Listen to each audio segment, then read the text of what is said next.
What's going on? Welcome back to the Pillowfort podcast. It's been a minute since our last podcast, but we were on break last week. But this is the I think it's called like the Paradise King arc. These arc names are a little confusing to me, but it is from chapters 113 to 130. That's what we're going over this week. Once again, I have both Kate and Shania with me.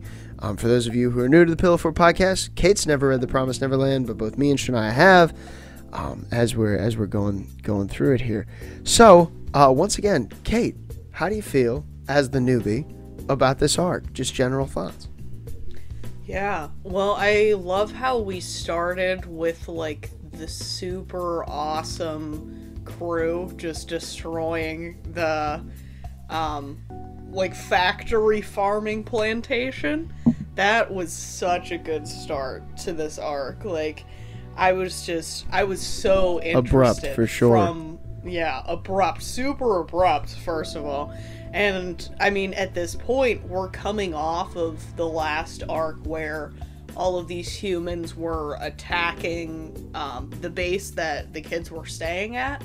And now, I think, initially I was, like, not sure, you know, like, oh, what kind of, like, people are these? Like, are they, like, on our side or not, kind of? And then, like, you just saw them destroyed, like, so many demons and just, I guess, kind of, like, killing those children, but really just, like, stopping them from being factory farmed, I guess. But, yeah, strong start, for sure. And Norman is the guy in charge, and he's taken William Minerva's name to do that, so that's like a huge thing in this arc. So very, very exciting arc, definitely. I find it interesting that while like Emma and the crew there are, you know, quietly trying to be behind the scenes, just trying to find that escape route into the human world, Norman is like setting up an empire that's just dismantling the demon establishment board by board, and which really tracks with who Norman is as a person, but just the contrast between the two kid groups here. You got like Emma quietly trying to avoid like anyone coming to harm, demon included, and Norman's like, nah, I'd kill a man. I'll kill all the men. I like that the series has like transitioned to this, like, humans are way more menacing, like, all of a sudden. Like, we had the one arc with Andrew, obviously, who was the main villain of last arc, I would say, and he was a human, and now we got these other humans who are just able to body demons by themselves. And so, like, I like that it's kind of building the world like that. But I did want to talk about Norman, because this arc, in this read through, I really thought a lot more about Norman.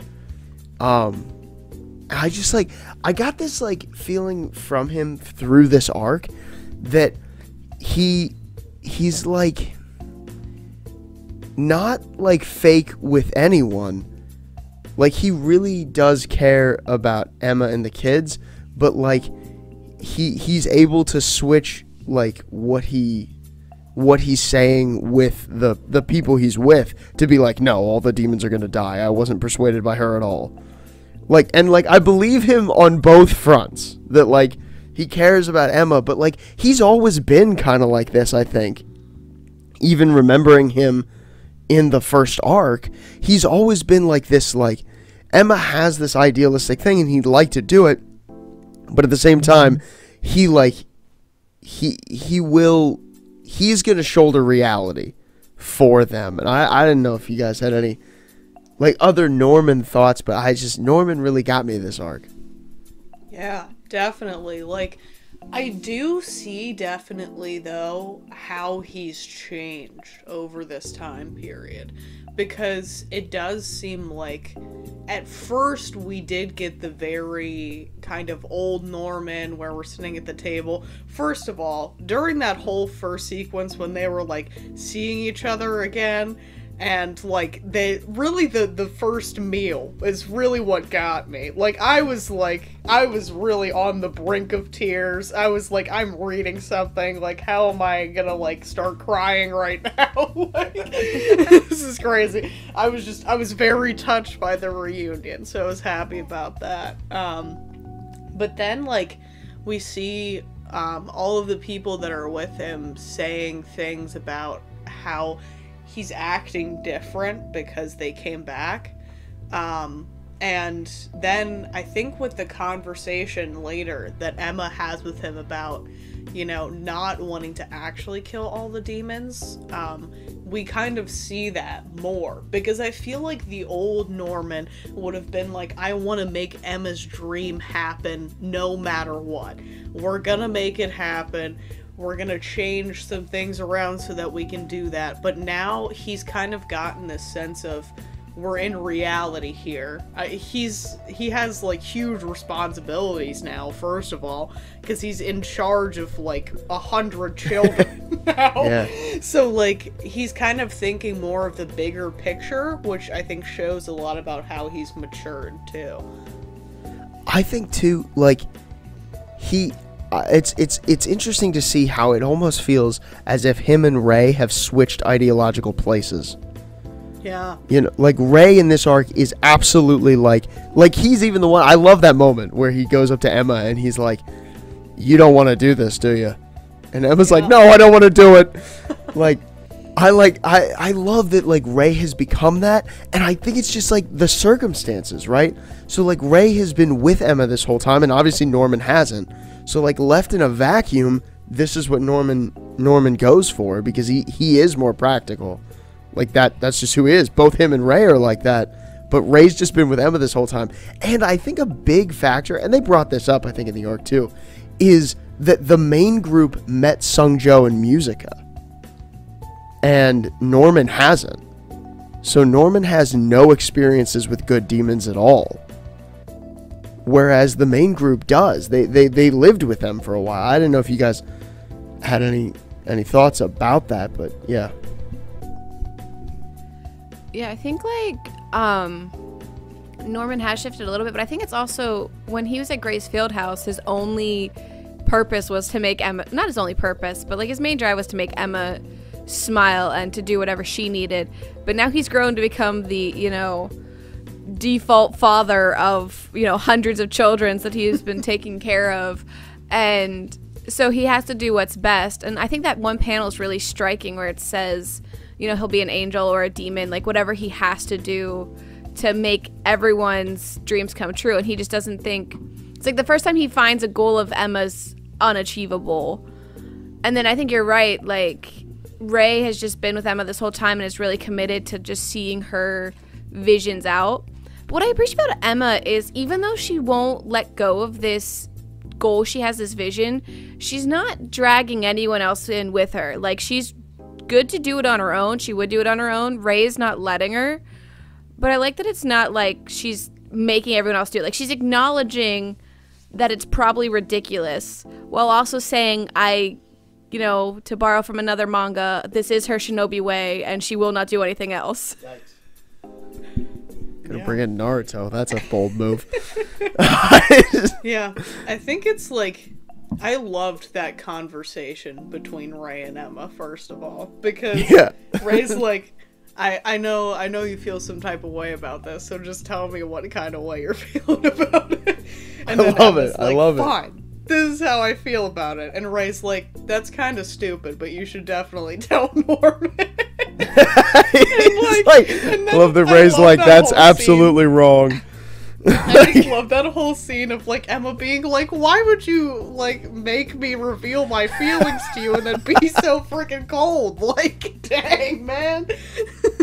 But he's like, no, I'm telling you how it is. I just love how it is, you know, Ray always is with Emma. Yeah, it's always straight. Like, he's so straight up, and he's like, yeah, well, I don't really agree with you at all, but, you know, I'm gonna go help you, and you definitely have to tell Norman about this. So yeah, I love it. What I like about Emma, and this arc shows it pretty well, is like she's never, like, her first thought is always non-confrontational. Like, her first thought is always, how can everybody be happy? Yeah. In this situation. So, like, even though, like, her plan and Norman's plan are opposed to each other, you know? Like, they could have they could have played this as, like, Norman's now an enemy. But there's no way Emma would ever do that. Emma's just like, right. Okay, like, this arc ends with Emma being like, all right, we're going to go find the 7 walls and save all of everyone. So you just keep doing your thing, and we will stop you. Without being confrontational at all. But we're gonna save everyone in existence. So, just casually on the side. I just love that, like, she'll never come off as, like, making enemies ever. Even the demons, she doesn't do that. And even I think back to, like, Lewis, where she, like, fights him, and she's like, I don't want to kill you. She absolutely hates him, but she's like, I don't want to kill you. It's just, I like that about Emma. I think it's unique, almost, among shonen protagonists, to not want to kill everything that breathes and that is an enemy. But, yeah, no. So, what do we think about Norman's gang? And I'm talking about the main, like, 5 or so. Is it 5 or, like, 4? You know who I'm talking about. Yeah. I think it's 4. Yeah, I can only think of 4. Yeah, like how do we feel Yeah. about these children? I am very interested in these children. First of all, I love that we got to see more of the wide variety of people that came from like the same plant that Norman did. I can't really remember the name of it right now, honestly. Lambda. But yeah, Lambda, yeah. So yeah. It was really interesting seeing more of them and seeing the ones that kind of turned out like the way it almost seems like they were intending them to, as compared to, you know, in cases like Adam and a lot of the other children there that seemed to be experimented on didn't go as well as planned. But it's really interesting, like, that gives them, like, such an interesting backstory, because it's, like, such a different experience than any of the other children have, you know, at that specific one plant.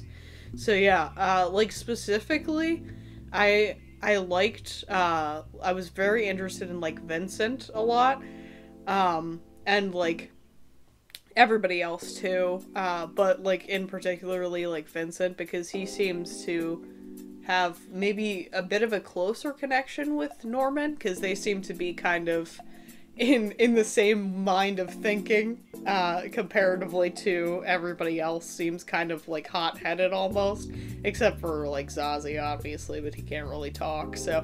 Can we also highlight, just to be clear, Zazie is 5? That monstrous child is 5? What? Okay, I missed that. I did too, my first read through. And then coming back in, I'm like, wait a minute, he's 5? For context, good old Phil is 4. Right. just to compare these children. But yeah, no, the thing with Vincent is cool, because I genuinely can't remember if we ever get like a flashback for how Norman and them escaped, but we do see in one of the panels where we first see Norman again, Vincent is who he like collaborates with, because Norman like picks up like, someone left-handed is at this desk sometimes, and like leaves a code in a Rubik's Cube, I think, which Vincent apparently got the big brains to find. So I'm like, okay, so they collaborated, but I'm always like, how did these other guys come in? Because you're right, like everyone else is very like childish, crazy strong, but childish. Like there's that whole like, they want to hear about Norman, but then they're also like trying to like compare how good of friends they are and like one up them. Like even Vincent, I think, says that like, yeah, they're trying to prove they're better than you. If you could just let it run its course, actually. So like childish, but then they're like super angry and worried that Norman's deviating from the plan. But I like that all of their character descriptions are like, they love Norman. And I'm like, that's great. I'm glad they all love Norman. He's a great guy. He's lovable. but like they love the Norman that they know, not necessarily the one that we've seen. Like the get it done kind of darker Norman is the one that they really know and love. But who is the real Norman now? I think this is what I think. I was very excited. I'm so glad that you asked that. Because I'm very excited about this answer. Who is the real Norman? My answer, and I would love to hear both of your answers too, but my answer is that they are both the real Norman. He's not doing anything, and I say that because he's not really doing anything that's that drastically different. But I think that the ability to like blend into the circumstance that you're in and use that to the best of your ability is the thing that a lot of people do, and that's what I think Norman's doing. It's not that he's ever being necessarily fake with anyone, he's just different depending on the circumstance he's in. But I don't know, do you guys have other opinions? Do you think one's real, one's fake? Yeah, I think in the same kind of frame of mind. I think that Norman is still Norman. I just think that he's undergone some changes.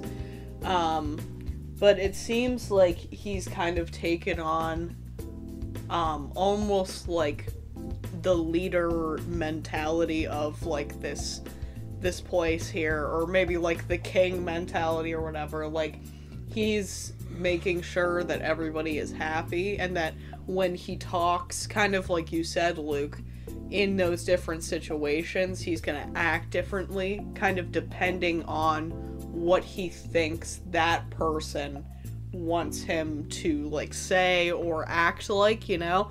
But he's never, like, lying to anyone, I would say.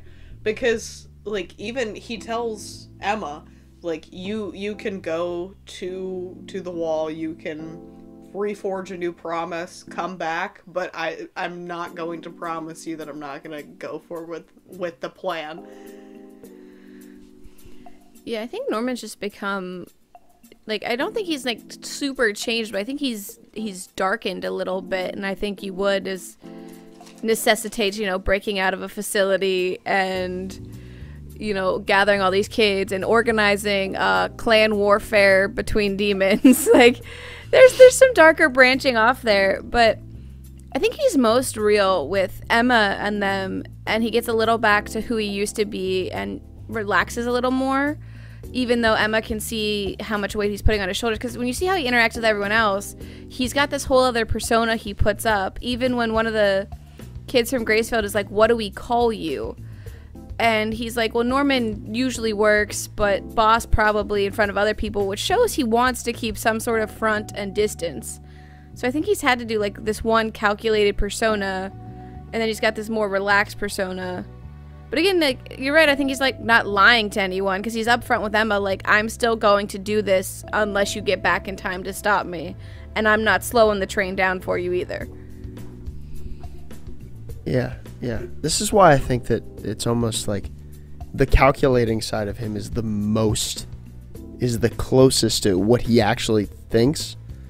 But I think that he genuinely does, like, he did have a good time at that dinner. That big, like, celebration thing was absolutely touching, and it was super real. It wasn't like he was faking any of that. So it's very interesting. But you bring up an interesting, well, no, before we even go there, what was your favorite design of Norman's little clan? Like, what's your favorite character design? Because I think that I really like his little guys. I think they look so interesting. And so I'll start. Barbara is my favorite design. I love, and I'm like including the baseball bat with the nails sticking in it. Like, I really like, Barbara makes me, I look at Barbara and I go, you're insane. And like, that is true about Barbara. So I don't know if either of you guys had like a favorite like looking one that you thought maybe about, but. Yeah, I also liked Barbara a lot. I would say she's probably my favorite, but I do like Zazie a lot too. Just because, like, the fact that he's 5 and that gigantic, and also, like, I don't really know what his face looks like, but like the rest of his body armor and the whole outfit he's got going on. I like the striped shirt, you know? I'm into it. Yeah, his whole design, the paper bag on the head, the like stuffed animal and the sword, you're like, what kind of guy is this? And then you learn he's 5, and like that answers as many questions as it raises about his whole design. So yeah, I think Zazie is my favorite too. Yeah, I was just interested because they all have like an interesting look. So yeah, I didn't know. But also, you brought up the Gielan clan. This clan of aristocrats, or used to be aristocrats, that was just shoved out of existence. And all the stuff we learned about demons. I didn't know, like, if either of you guys had like a lot of thoughts about this. But we learned a ton about like what demons are, their physiology, and all of that stuff. So what did you guys think about that? Yeah, it was super interesting to learn that they actually regress when they're not eating people. I think that that's a very interesting thing. I mean, it kind of makes sense in a sense, like, why then everything's going on in this way. But then, like, you bring in, you know, Musica into it and everything, and then, you know, that was probably the most, like, surprising thing to me, was the whole, that we found out, like, that they called Musica this, like, evil blood queen or something like that. And I was like, oh, I don't think that's the vibe that any of us got from Musica, but okay. Demon capitalism. Yeah, right, demon capitalism, but, yeah, so, and then we learned that apparently they have no idea where she was born, how she came to be, but, she somehow, does not need to eat demons, or eat humans to retain her form. Or demons. And, yeah, she doesn't have to eat demons. And, like, she can change other people into the same way. Other demons into the same way. So, that was a super interesting point. And that, like, Norman already knew about that and everything. And I feel like Emma really didn't want Norman to have already known about that. Because she was kind of like hoping that would be the thing that would make him go like, oh, maybe like we can try a different path. But she's like, oh yeah, oh we didn't tell you, you know, some demons don't have to eat humans. And then he's like, you mean the evil blood queen? And then okay, yeah. But yeah, that was definitely one of the most interesting aspects to me, though, of that whole thing. Yeah, it's interesting, especially everything we see with Musica, because she's so nice and, like, not evil, but all the demons are like, no, this does not check out. This is sus. You know, demon capitalism, as Luke said. But it begs the question, what happens if demons eat other demons? Because it doesn't seem like they just, like, imbue all the qualities, because going back to Goldie Pond, when... What are they, brother and sister? Oh, well, they have weirdly similar names. What are their names again? Naus and Numa. So, like, when he eats her, but she like, kind of lives in him? Like, she seems to be talking at the same time. So it seems like he's not just, like, getting her qualities. He's, like, getting her. So that's... Yeah, demon politics is weird. This whole, like, aristocrats that have been, like, stealing food to maintain their position. Also, this complex plan of Norman's that, like, I had to try to track reading it, but then Ray shows up and he's like, so you're gonna create clan warfare and do this. And I'm like, Ray, he said 5 words. How did you just put all this together in 5 words that this is Norman's master plan? Super genius children. That's how. Yes. Super geniuses. Yeah, I really liked Gielan. I liked the little pact moment that they had. I like that, like, neither of them trust the other one. And, like, Gielan's like, as soon as this is over, we're gonna eat every human. And Norman's like, they're gonna kill each other, so it's not gonna matter. I really liked it. Oh, also want to point out a little fun thing with Gillen, where part of that contract is that Norman like puts some of his blood on a paper, which the demons then lick so much that they take it off the paper. And I'm like, how desperate are you for Norman's big brain over there that you have licked this paper to shreds? Norman has the biggest brain. He wants his big brain so bad. That brain is wrinkly and he wants it. There's so many wrinkles. So many wrinkles on that big brain. You're right. But going like as far as the arc way back, to the only other thing that I can think of from this arc, we invaded a farm to get medicine, and that was terrifying. Emma looked like she was gonna die.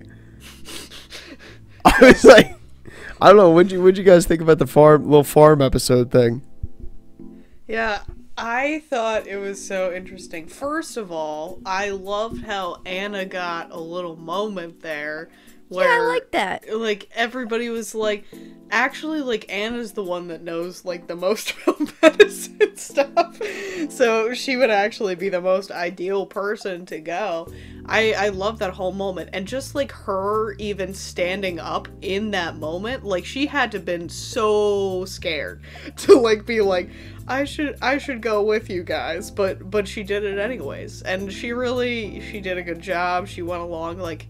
I was so impressed with, like, just her in general in that, like, period of time. But yeah, very worried for Emma when she got captured. I really wasn't sure where it was going for a second. I was like, they're not gonna kill Emma, are they? No, we're not gonna kill. No, we can't. No, let's not do that. Yeah, but she got saved, but that moment was crazy, and you definitely know that all the demons know about the Gracefield reputation because they all got much more hungry when they saw that she was from Gracefield, so... They really about these big brains here. Big brains. No, I like that Anna moment a lot too. Like, I was gonna comment on that because I like what this series does throughout. Is as dark as it gets, and as like much crazy things is going on. The story like always takes these beats and pauses to like show these children growing up and coming into their own and giving them these like family moments, which I think is like a really cool way to keep reinforcing like what they're fighting for in a more casual way. Like, I don't think they're like laying it on thick, like we're doing this to preserve the family, but they put in all these like little moments, like being like, no, Anna should be the one to go. That I'm like, look at you growing up and being a cool fam. But yeah, that whole like farm scene was like really hectic, and then Ray's with the boy whose name I can't think of, who is suddenly just sprinting at ridiculous speeds, and Ray's like, that doesn't check out for a normal boy. That's not correct. Yeah, it was just like it was a big thing, but yeah, I don't have anything else from this arc. Is there anything I missed? Something you guys want to talk about? I just like to always highlight when the author or illustrator, whoever is up on the side panels here, just takes the opportunity to roast Norman physically. So like that whole reunion scene, like where Norman sees everyone and gets tackled, which is super heartwarming and great. There's a side panel that shows like Norman getting bowled over by the three kids, but for both Ray and Emma, they just like stack them like trapeze artists. Like they don't fall over, they just hold all three children effortlessly.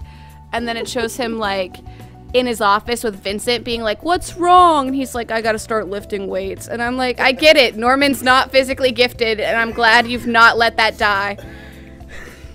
This keeps the joke alive. They found that one thing to really like hound him about, and they're really pushing that one thing there. Gets him. He's weak.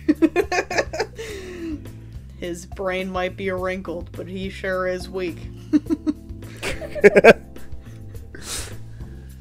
That wrinkly brain. Yeah, I did have, so this is not like necessarily this arc related, but I don't know if you guys have been hearing anything about the anime that's coming out.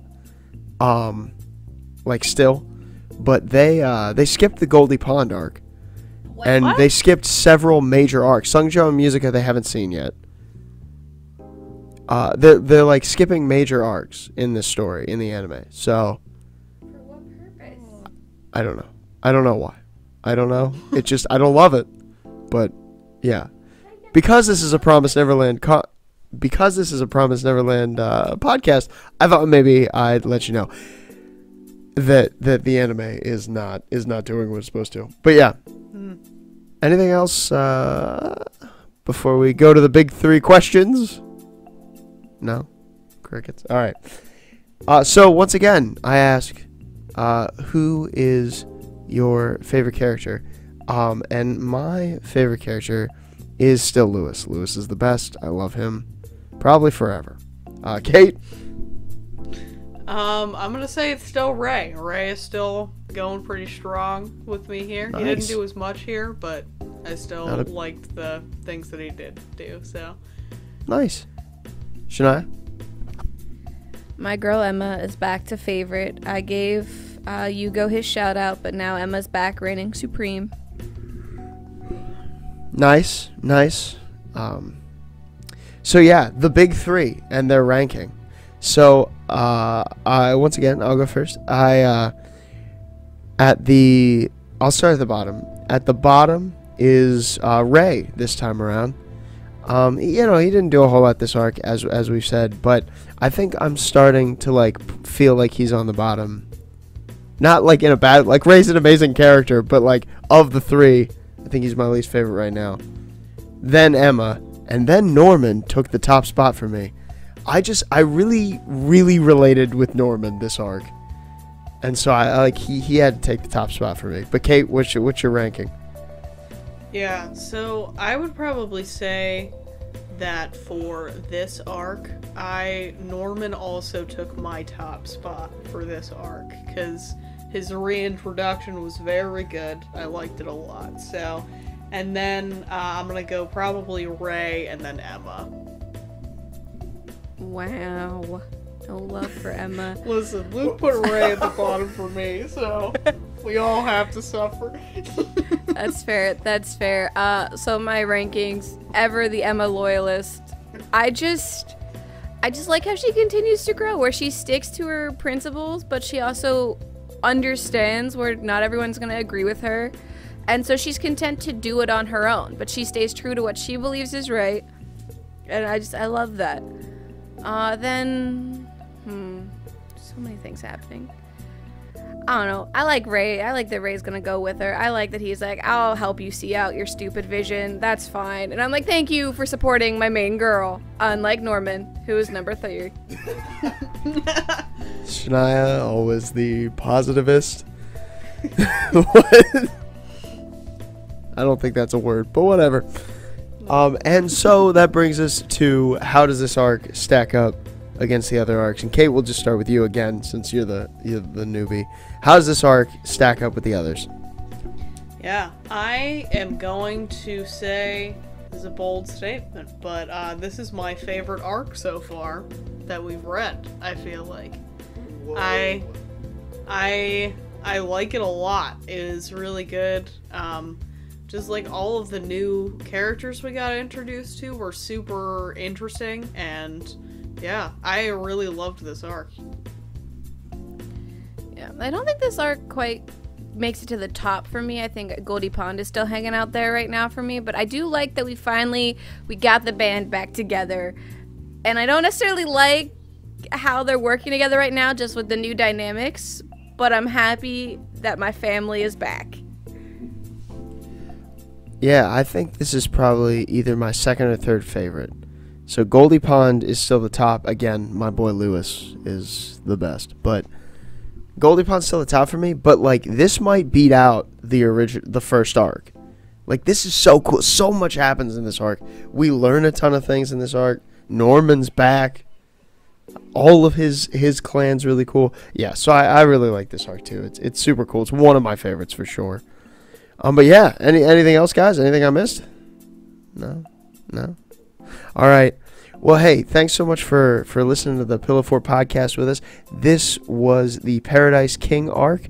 that goes from 113 to 130. Next week, hopefully we'll be coming to you with another one. This time we'll be doing what's called the Seven Walls arc.